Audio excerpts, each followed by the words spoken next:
how I know I am still a very much unhealed person, and why I speak on the fact my healing journey is more than likely going to have to be lifelong. Because sometimes I feel this internal rage so deeply that I have fantasies about taking my ex-husband off this world. Whenever I met him, I was a 21-year-old young woman, very naive of the dangers of the world. I had an extremely sheltered childhood because I was raised in the system. I wasn't allowed to socialize normally like other kids. I wasn't allowed to do all the extracurricular activities, to go over to friends' houses, to be involved in even the foster family's biological family dynamics. So I was sheltered from many of these type of relationships and type of just normal everyday human things that happen. So I went out into the world completely naive, thinking that everyone basically just operated and thought the same way that I did. And boy, was I fucking wrong whenever I met my ex-husband. Not only was he extremely abusive to me, but he terrorized my oldest daughter that was not biologically his. And whenever I think back to the atrocities that he did to me, I always end up being reminded of the fucking horrific things that he would do to my eldest daughter when I wasn't around, mind you. I remember one day I came home to find that he had hit her so hard on her face that she had a bruise of a handprint on her face. I had never seen that level of violence towards children in my life. I had never experienced that. I did not know how to handle the situation. Not only was I a young woman who my brain wasn't even fully developed yet, I had come from a system that I knew was very predatory, and I knew that if it got involved with my children, they would experience the same traumas that I did as well. So of course I didn't report it, and there's also a lot of shame that comes along with that, like the shame of just not feeling helpless and not being able to really have a voice and not being able to avenge your child the way that you would like to. My number one regret from that situation is not taking action into my own hands at the time. Whenever I felt all the feelings that I did, and whenever I felt the strong sense of rage in that moment. Because maybe I would have got let off with,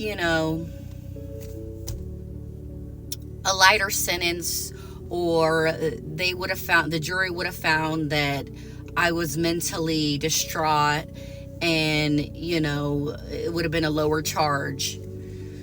But now, if I do something about it, it's definitely premeditated. So that will always be my number one regret in life, is not taking action immediately. And let this be a reminder to all the women out there who are experiencing domestic violence, who are experiencing this abuse and atrocities from men on a massive level.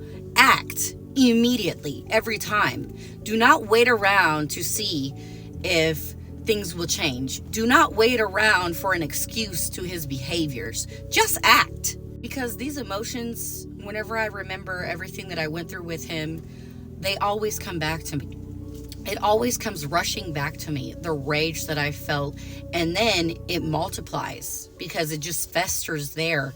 And over time, it's just like built up and built up and built up and gotten worse and worse and worse. I guess if I ever have to face him again, the only upside is knowing that I am not that 21-year-old young woman anymore, that he can manipulate, that he can gaslight, and that he has 100% control over mentally. Now, I'm a 33-year-old woman who has been exposed to the world, who has learned many things about men and how they operate and their behaviors. And if I ever see his fucking bitch ass in person again, I will definitely put his fucking ass in his place. And now that I know so much about sociopathy, narcissism, psychopathy, I will be able to determine immediately whether he is actually a sociopath by his reaction of when I confront his ass. Oh, and if y'all are wondering why so many of these men end up abandoning their kids not even a year after divorces or custody battles where the woman gains a full custody and they have almost no control, this is why.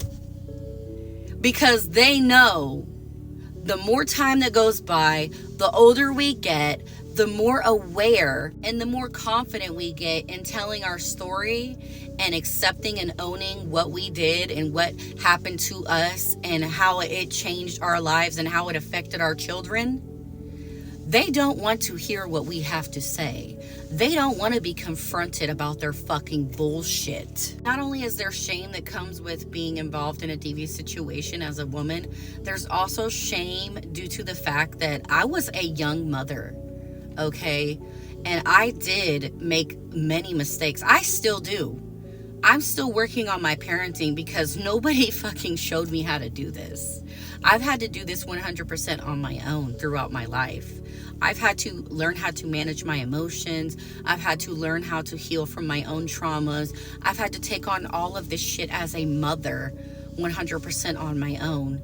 So not only is there shame knowing that you ended up in a DV situation, there's also shame in knowing that you lost your temper on your children before and you've made mistakes with your children that you shouldn't have done yourself as well. And these abusive men will 1000% try to use that against you as well. That is why they prey on younger women. That is why they prey on women's naivety. That is why they absolutely love to get involved with women who don't have any experience as mothers, as wives, as women in society in general, because they know for a fact if they can get you into a position where you will feel enough shame by speaking out and talking about your experience, then they know they will be able to get away with whatever, because you will be too ashamed to speak on it. You will be too embarrassed to talk about your experiences. And women are mentally abused and gaslit and whatever else their entire lives, okay? Now whenever I speak about these topics, I still get the crowd who tries to spin it around and shame me for it and blame me for men's actions and say I'm not taking accountability. But now I'm old enough to know that men's behaviors and actions ain't got shit to do with me. It doesn't have nothing. I cannot control a fucking grown ass man. Whatever they choose and decide to do is what they are going to do, regardless of what the fuck I tell them, regardless of what I do. If you ever experience DV or you've been in a situation in society where you have been abused, harassed, stalked, whatever the situation, because of men's depravity, never ever be quiet about it as a woman. Never ever feel ashamed to speak on your experience. Maybe if more women did that, shit would start to fucking change and get better. And we wouldn't have to feel so much shame as women who experience these things. Love you, ladies.